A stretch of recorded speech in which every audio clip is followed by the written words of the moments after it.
President Joe Biden, members of Congress, and my fellow Americans, today we are gathered to celebrate the passage of a law that will make our nation's workplaces more safe and more just.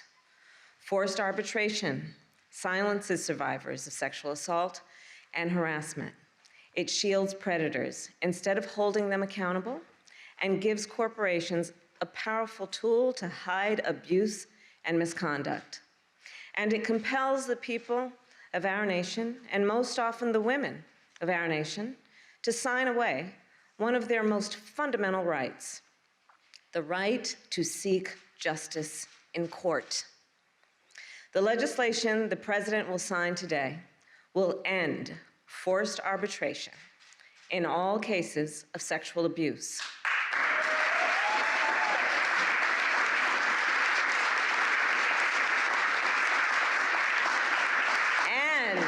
And almost equally as important, it will apply retroactively.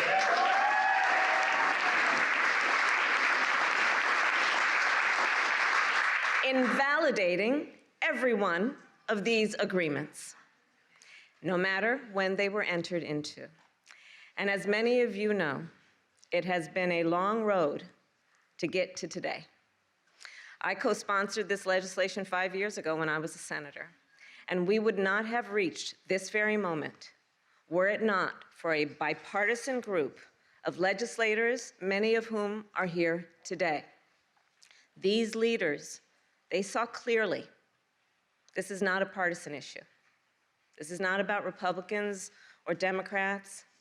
This is about right and wrong. As I think about the future, our administration will work with Congress on broader forced arbitration legislation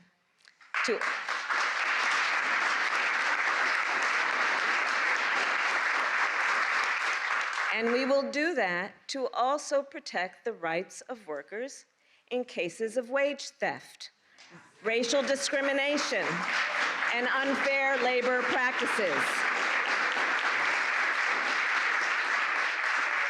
So I will conclude today by thanking all of the people who are here and all that you represent to make this day possible, and in particular, all the survivors and their allies who spoke out and demanded change.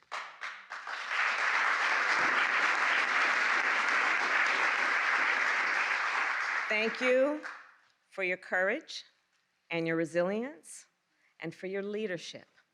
And now I will welcome to the podium a woman who was instrumental in the passage of this law, Gretchen Carlson.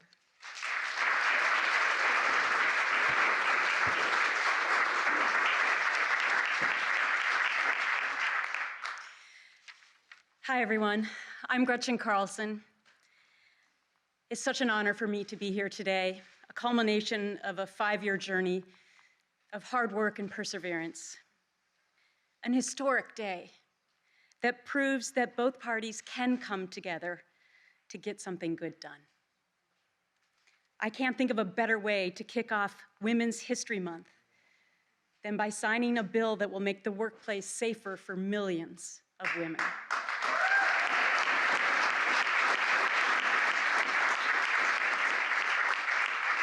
Heartfelt gratitude to President Biden, Vice President Harris, Senators Gillibrand, Graham, Grassley, Durbin, Representatives Bustos, Griffith, Majority Leader Hoyer, Jayapal, Nadler, Buck, and to so many others, and to all of your staffers, some of whom I see here today. I know how hard you worked.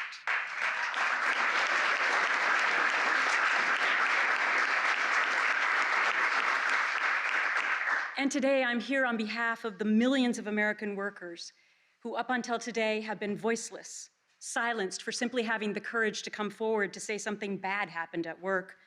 And in return, they got shunted into the secret chamber of arbitration. I could have never imagined that 5 years ago, after filing my harassment lawsuit against Chairman and CEO of Fox News, Roger Ailes, that this day of real change could actually come. Back then, a dear friend of mine said to me, "You know, Gretchen, something good is going to come of this. And at the time, I didn't quite believe her. But you know what? She was right. Something great has come from my decision to come forward and stand alongside millions of others to say that it's not okay for companies to hide harassment and assault. A lot of good has come from walking the halls of Congress for the last 5 years to see both sides of the aisle and try to encourage them to do what's right. A lot of good will come from this law change that will allow survivors in all sectors to be able to have a choice. And I also believe that this law will have a dual effect. It's going to help companies get on the right side of history and be more transparent.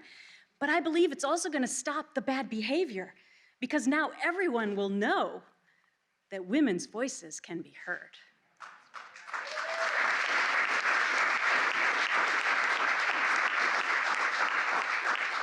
So what I found out is that marching in the streets can inspire, hashtags can galvanize, but legislation is the only action that lasts. On behalf of all American workers, I'm grateful to President Biden for making this crucial legislation the law of the land today. And I look forward through my nonprofit Lift Our Voices to continue fighting, as the Vice President said, for other disenfranchised groups in the workplace so they can also seek justice.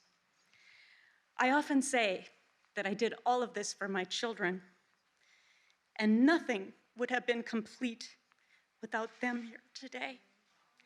Kaya and Christian, thank you for your bravery and for allowing your mom to transfer my contagious courage to you. And to my husband, Casey, I know we never planned on this, but thank you for your support.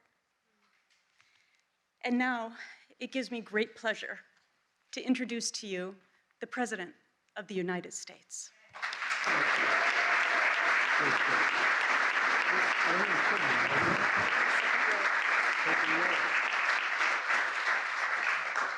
Well, Gretchen, thank you. And are they your two children? Stand up so everybody can see you.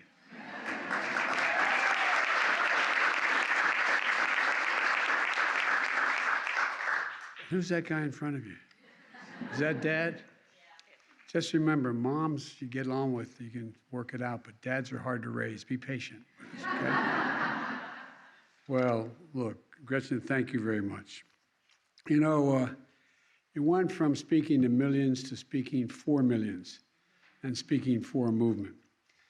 You remind us that even a powerful job didn't protect you from having to contend, you're over this side, I'm sorry, for having to contend with so much you had to face. And to all the other courageous survivors, there's 4 here today, would you all stand up?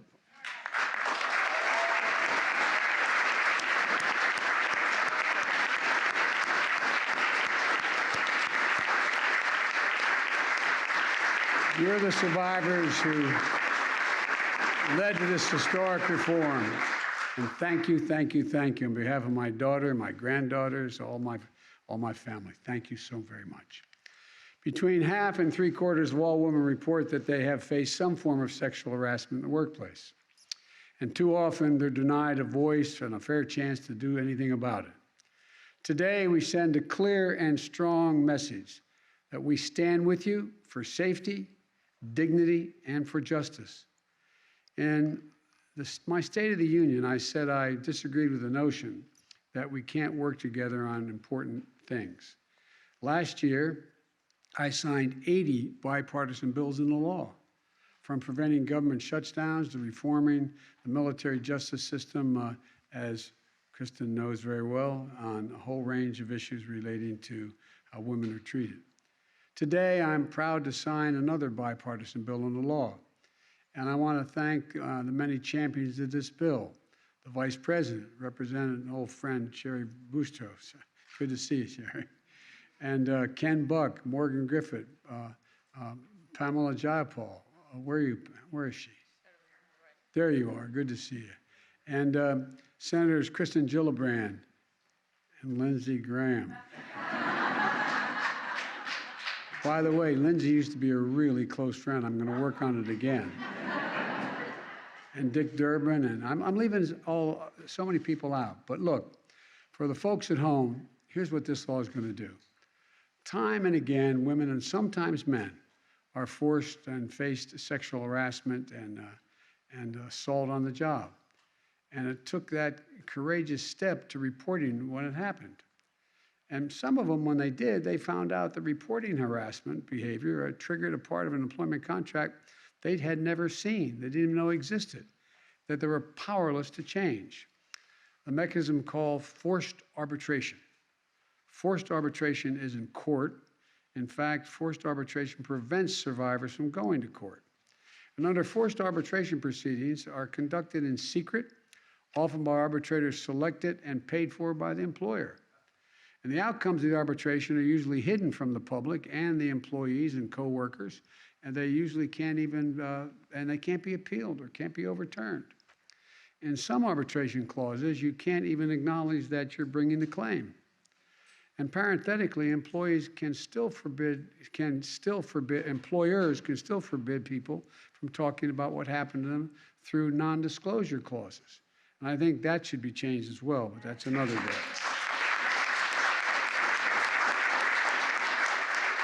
When it comes to sexual harassment and assault, forced arbitration shielded perpetrators, silenced survivors, enabled employers to sweep episodes of sexual assault and harassment under the rug, and it kept survivors from knowing if others have experienced the same thing in the same workplace at the hands of the same person.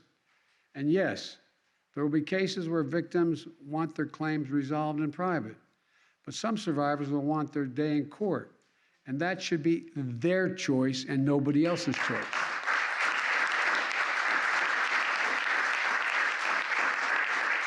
I know there's discussion in Congress about whether forced arbitration clauses should also be banned for other kinds of employment disputes beyond sexual harassment and assault.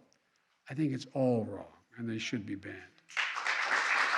But that doesn't cover it here. Giving the employer absolute power to decide isn't how justice is supposed to work. It should be the choice of the employee about whether they want to go to court or not. I've made clear that my belief that is no worker should have to make a commitment before any dispute has arisen to give their access to justice in the courts when they believe a right has been violated. 60 million American workers are bound by forced arbitration clauses that were included in the fine print of their contracts, and many don't even know that it exists. You might have signed one without knowing it. I strongly believe no worker should have to make such a commitment, and that's why I support legislation in the House of Representatives that's going to consider in the coming weeks that would prohibit mandatory arbitration of all types of employment disputes. But look,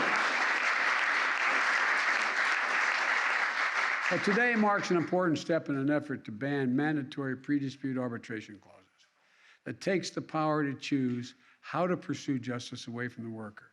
And I'm glad that there was a broad bipartisan support and unanimity in the United States Senate that we should never be forced, there should never be a forced arbitration clause for sexual harassment and/or assault. And folks, this is, I think, a momentous day for justice and fairness in the workplace. And for those who experience sexual harassment or assault, you're going to have the right today that you did not have yesterday. And that's good news. And by the way, I'd also argue that it was also good for the employers, as you mentioned. And I think it is good for the employers. If a worker experiences sexual assault or harassment, it's in the employer's best interest to address it. Many times the employer may not know. And to make sure it never happens again, employers can't successfully compete for the best workers if the workplace practices are unsafe and unjust.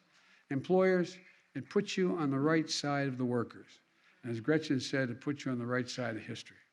And so, on behalf of the workers of today, on behalf of my daughter, on behalf of my granddaughters and grandchildren, and with gratitude for the bravery of so many women who, by speaking out, have made the workplace fairer and safer for others, I'm now going to step over here and sign this bill. And by the way, it's my hope that with the support of all the members of Congress here, I look forward to signing legislation to strengthen and renew the Violence Against Women Act.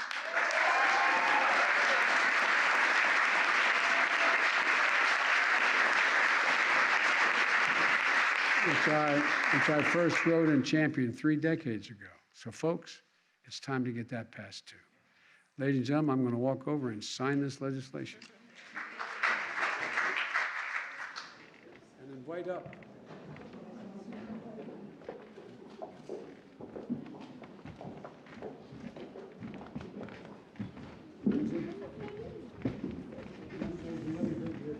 I can survive it. You're doing good. Congratulations, Mr. President. All right.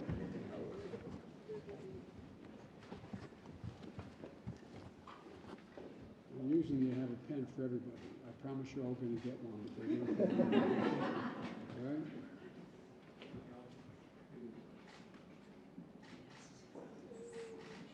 Now the law.